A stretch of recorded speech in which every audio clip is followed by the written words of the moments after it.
the outer hull, one of them, the other one's over there, and then the center hull. You see it high and dry over there on roadside, 3 foot high sawhorses. These are 2 feet high, and you saw these in other previous video. These are mahogany here. These are going to be super long lasting ones, or should be at least.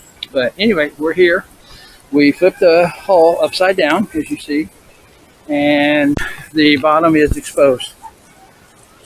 So you can see, I don't know if you can see all these little lines that go through here. There's little holes in the ends of these where little creatures go in and out. They build these little tunnel things all over. Here's a mass of them here, a bunch of them. And then, of course, you have your shells that are stuck to the bottom of the boat. And like this one has its top here, so you can get these tops off easy. See, like that? The top comes off, but the bottom, it adheres to the hull. And look at all the little sandwormy things here. Look at them, millions. Well, the power blaster, or the pressure washer here that I have, of course, it seems to do a pretty good job. It does, once you get these little sandworm things wet, they're softer, you know, because they are sand, made from sand with some kind of glue from the creatures. Look at that mess there. That's just a whole mass of, oh, look at that. Oh, gosh, that looks horrible. So anyway, we got to blast this off. I already started blasting here before I got the camera. I don't know if you can see the difference in the 2 tones here, here to here, but this is the blaster. It got a lot of that, well, just maybe the algae. There's still these small, you know, little sand thingies. I don't know if you can see them on my fingertip or not, but they're just little sand thingies, and they're the start of all this stuff here. So anyway, I'm gonna go to blasting, and of course you saw where this hull got worn through here, and I got a fix for that. Honey, where's that plastic? Will you give me that plastic trim? Huh? Give me that plastic trim that I bought. So I have a solution, or at least something to make this more resistant to this kind of thing, where my bamboo things that keep all the hull from getting scratched up on the seafloor or rocks digging into it and stuff. Keeps it about 5 inches above. Can you see my hand? About 5 inches above the ocean floor. So what I bought here, check this out. This is electrical conduit. Here, it's just the plastic stuff. You can screw it on your wall, screw through this flat part, and screw it on your wall. And I'm going to take it off that now so you guys can see what I'm doing with here. Okay, so see that?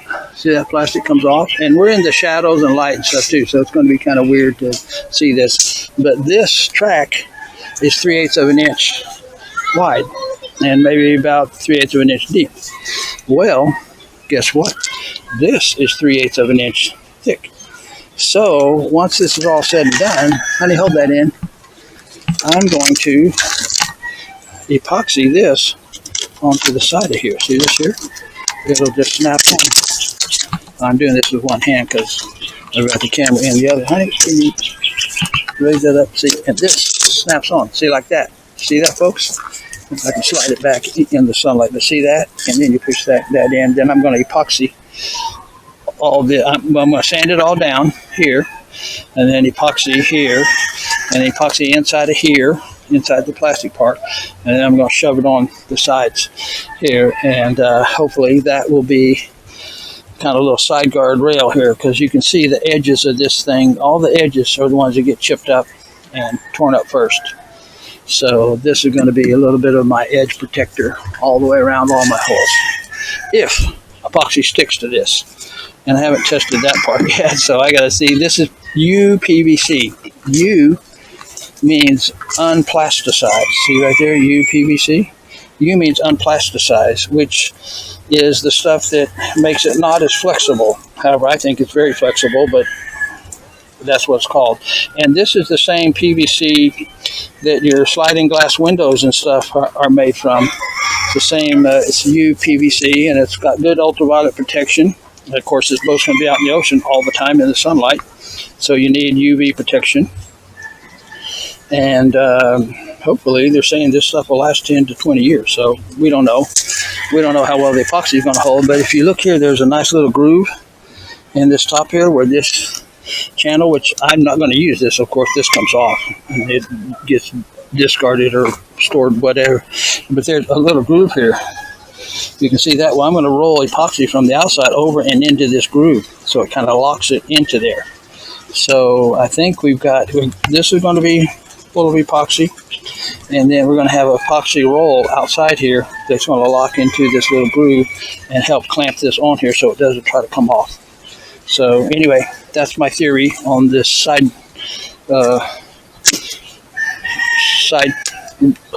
protector. So anyway, I'm going to go and get busy spraying. You can put it back on that boat. I'm done with it here. So anyway, I got to go to work. And again, if you get this sand stuff wet first, it makes it easier. And I'm going to start spraying here. See, it's my gun. I'm using the short barrel. It's got a longer barrel, about another 1.5 foot long, that you can put on here and then put the tip on. But I'm just using the short barrel because everything's close up. But I'm going to see if I can blast some of this off.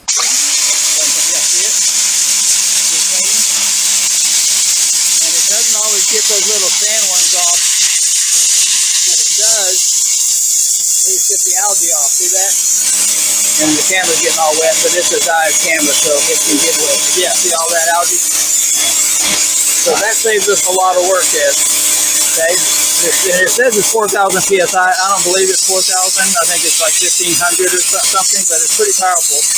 And it's a little tiny machine, and I have no idea what the horsepower is, but 1,400 watts, so that's about 1.5 horsepower, actually. So anyway, I'm going to keep on spraying, get it as clean as I can with this blaster. And it's even doing the side. It didn't really do the side on the cylinder hole, but it's doing the side on this one here. So maybe with time, this stuff kind of releases itself. Because this has been out of the ocean for a couple of weeks now. So, and that one was only out of the ocean maybe a week before we started blasting it. But it didn't come as clean, as fast, and easy as this is.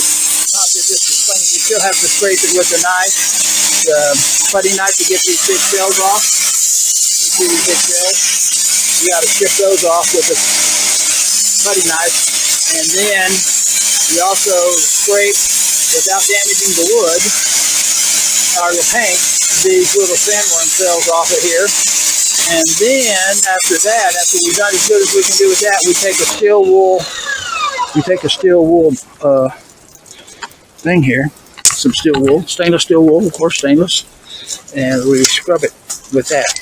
We got these little brush things here that are kind of cool, that you can stick a stainless steel wool pad on and have a handle to brush it. But just brushing it by hand with a big ball of this works great, and that finishes off getting all those little sandworms off. So that's the 3-phase technique.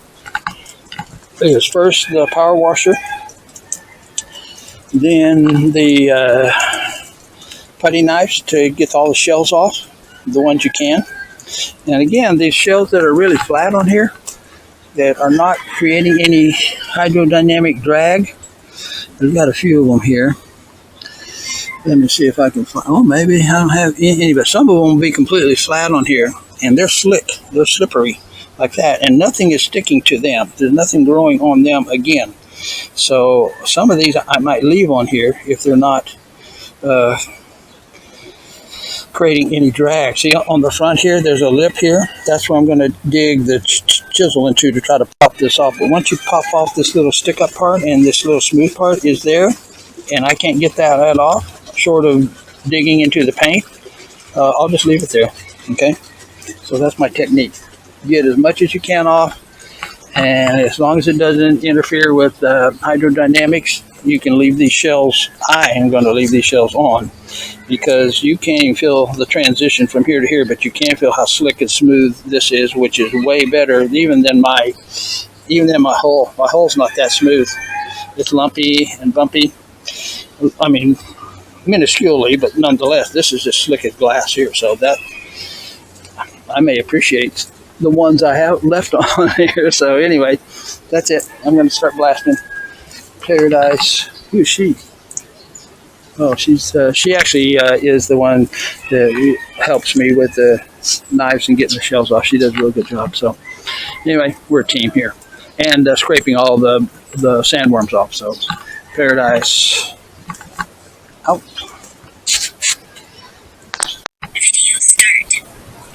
Hey everybody, I'll show you the technique here for getting these things off. You probably saw it in one of the earlier videos, but you'll also see these little sandworm things. Well, I sprayed this down with vinegar, and so it softens them up some. So you can just kind of scrape these off pretty much with a putty knife. Once you've got them wet and a little bit softer, they're softer, but they're not soft. As you can see, you can just take them off like that. And I'm not really gouging into anything, but you can see there's a little bit of epoxy primer or maybe epoxy showing through there. So I'm going a little bit through the paint, but the epoxy's still there. And then these big guys here, like this one here, let me show you how to get that one off. Can you see it? You can see my hand and stuff? You can see what I'm doing? You can see the stick? Yeah. Okay. So I go in from this back side that's raised up, and then I have to take out some of those little sandworms there, so they get in your way. And then once you get under them, then see things just start to popping off. See, like that. And there's a point at which you'll get it so where the transition from the boat wood to the shell is, you can't feel it, and that's okay. You can leave that shell on there at that point. I mean, I'm going to. And but anything that, like I said before, affects the hydrodynamics of the hull, I take it off. And it's just just a process like that. And don't let your knife dig into your wood or your paint. Just get it kind of so it's, you know, sliding, and then it does a pretty good job taking this stuff off. And again, right here, that's a completely smooth transition. You can't even feel. There's a little bit right there. Right there, I'm going to take a little tip off there. But yeah, any part of the shell that's left that, like I said, is just smooth, and they're smooth as glass, so they're smoother than actually the hull is. So that's why I don't mind leaving them on when they're like glass on there, because that's a slippery surface. So anyway, you can see we got quite a few all these guys, and again the tops just pop off, so you can pop off the top, but it's the bottom part that adheres to the boat. So we got a few more to go, quite a few more to go, but we got that back off. We pressure washed it. I pressure washed it, and I have a little soap dispenser on my pressure washer, and I fill it with vinegar. And vinegar dissolves salt and minerals and things like that. So I spray it on there and let that kind of work its way in while I'm chipping off these shells. This here is staying wet. All these little sandworm things are staying wet and softening up, and the vinegar's affecting them. I don't know how much, but it is affecting them, because they seem to come off easier after I, do the vinegar treatment on them. So anyway, we'll be back with more. We're just chipping away, folks. Chipping away, getting them all off, and not getting the wood at all, or the paint. A little bit. You can see even the blaster blast some of the. You can see the gray underneath there, but you don't see wood. That's what you want to see, is the gray. So we'll be back with more of my Paradise on Italian knife. You can see the wood here where it came through. See that? That's wood. That's definitely the wood there. And this is the gray. That's the epoxy primer. Or maybe a thin layer of epoxy. I don't know. I think that might be my epoxy lacquer thinner mixture. I'm not quite sure what that is. It is epoxy because it's gray, and it may be the primer, but whatever it is, it's sticking to the hull really good. And only when you just absolutely rip it off will it separate or come off with whatever you rip off. So yeah, looks good. So yeah, I got to do epoxy repairs on that side and this side, and there's a couple of spots that I got to get. So Paradise chipping away. Paradise out. Okay, everybody. Just so you know, the way I came up with the process that I did.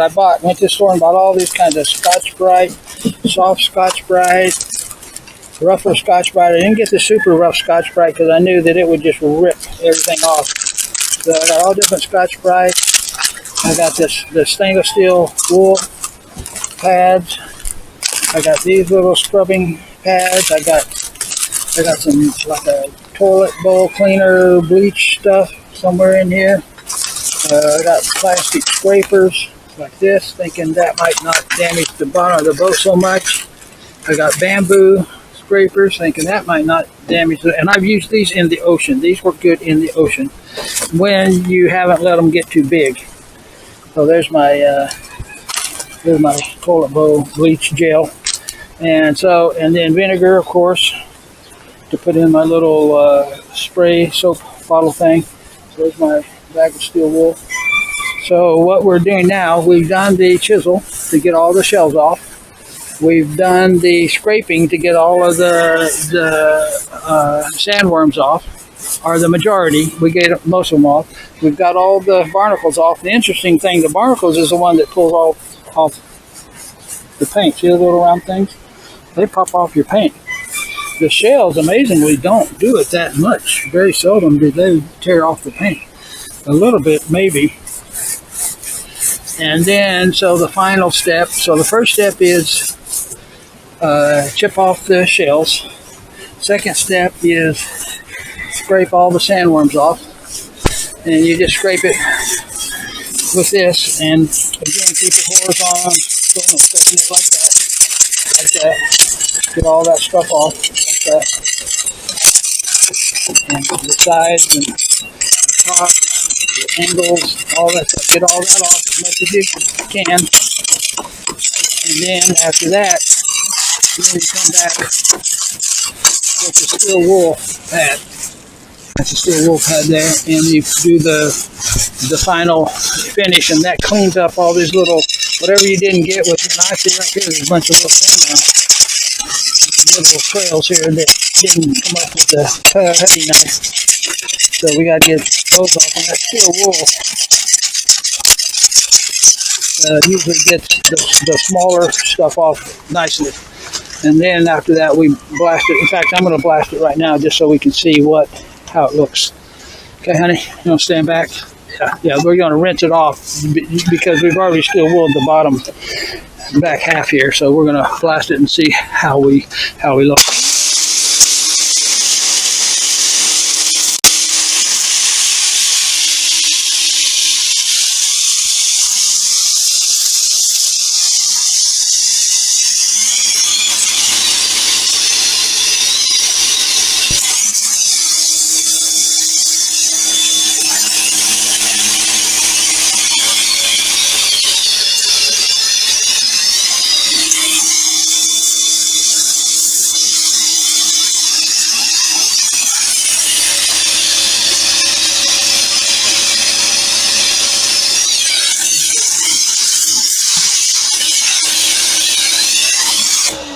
Okay, so now you can kind of see the difference between where we've steel wooled, where we've done the final step, and we haven't. See right here? See this? You can still see the green and the algae and some of the stuff, and over here, we're, almost all white. There's a little bit of a sand thing there that we can get off if we come back, but you got to rinse it to see. There's a big one right there. So yeah, we need to scrape that with the knife. So after you rinse, you can kind of see what other work you have to do to, really finish this off. And you see we're taking the paint off down to the epoxy enamel, to the epoxy primer. And the primer seems to be hard and sticks. We don't get through that very easily unless you dig through it with your edge or corner of your putty knife, which you don't want to do. I've done it. Actually, one of these shells, one of these big flat ones like that, peeled a chunk of paint right off all the way down to the wood up here. So anywhere there's little chips and stuff, you can see, see right there, that's got one of those big round ones like that, peeled the paint off there. So you gotta be sure to get all those. See these little chips here? And I showed you that little plastic molding thing I got. It's really electrical conduit. It's But I'm going to use that on the edge to help keep some of this wear and tear off of the edges here. And it'll also put a little epoxy bead on the inside between the PVC and this. So you'll have a little thin layer of epoxy, which is super hard. And so we just whatever protection we can do that's, you know, practical. Let's see here. We're going to sand these areas out. All these little hole areas, there's a little hole. There's a little hole to the wood. Any place where there's wood, you sand it all out. And of course, this is a major area across here. We'll sand all that down to wood. We'll re-primer it and re-epoxy it. Then put a layer of epoxy on all those holes. And then we'll put that PVC trim on the edging here of all the holes. Every hole I've got 5 holes. I've got 3 for the Trimaran and 2 for the catamaran. So, well, I take that back. Catamaran's not coming out of the ocean, I don't think. I don't want to deal with that right now, but so we'll do that some other day. But and it doesn't have the same issues as this does yet. So anyway, we'll be back with more scrubbing and cleaning, and it's only been maybe 2 hours, two and a half hours to pretty much practically knock this thing out. So not that much work. I mean, it's work, but it's, you know, it's not like days of work. You can knock this out in a day easily, half a day easily, I'd say, each hole. That one took 6 hours, but that's 19 feet, and that was our first one that we were experimenting with all of our different scrubbing pads and soaps and stuff with. So that took 6 hours, and it's 19 feet, and these are 12. So, you know, you got more surface area to do, but it's the same concentration of shells and sandworms and all that. No difference. We got to clean these sides too here. We got to get this algae off the sides though. Blaster water high pressure sprayer gets some of that off, but we'll have to probably put some of that soap on one of these Scotch-Brites or something. Start with it up with a soft Scotch-Brite and just work our way to more aggressive if we need to.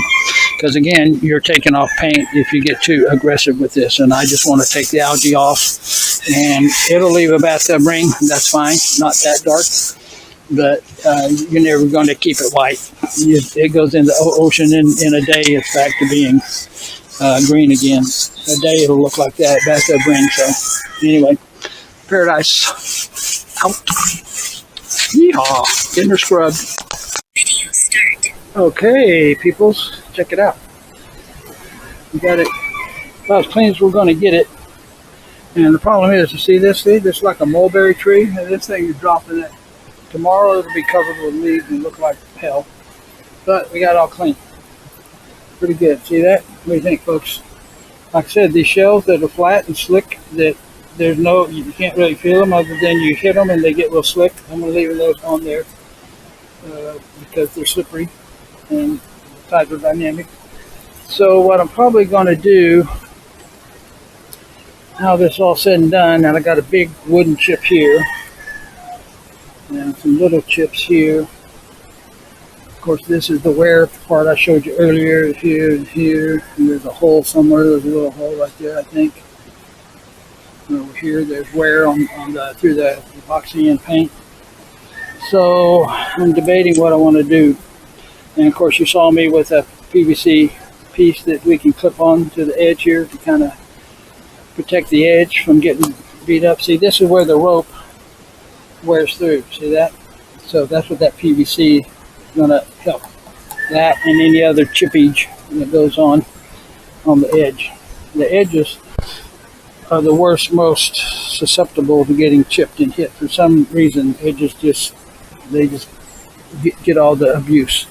Corners are the next one here. See that one? That's chipped through there. Got a hole.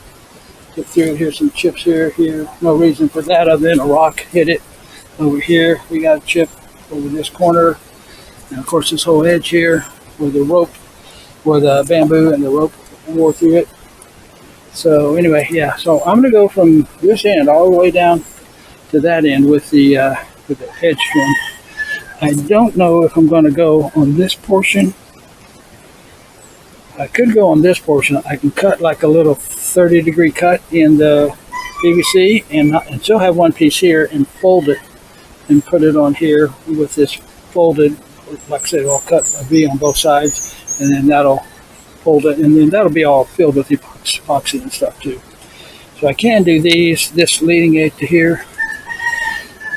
I could do this, but it kind of make a resistance going forward. So I don't know.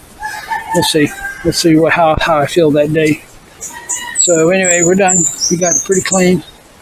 Everything, as you can see, is now back to the sides. We clean them. Use the bathtub ring, and I'll show you these guys that are supposedly helping me put sulfuric acid, battery acid on the side here and ate through the paint. See that? See that? That's what happened. See right here? It just ate through the paint.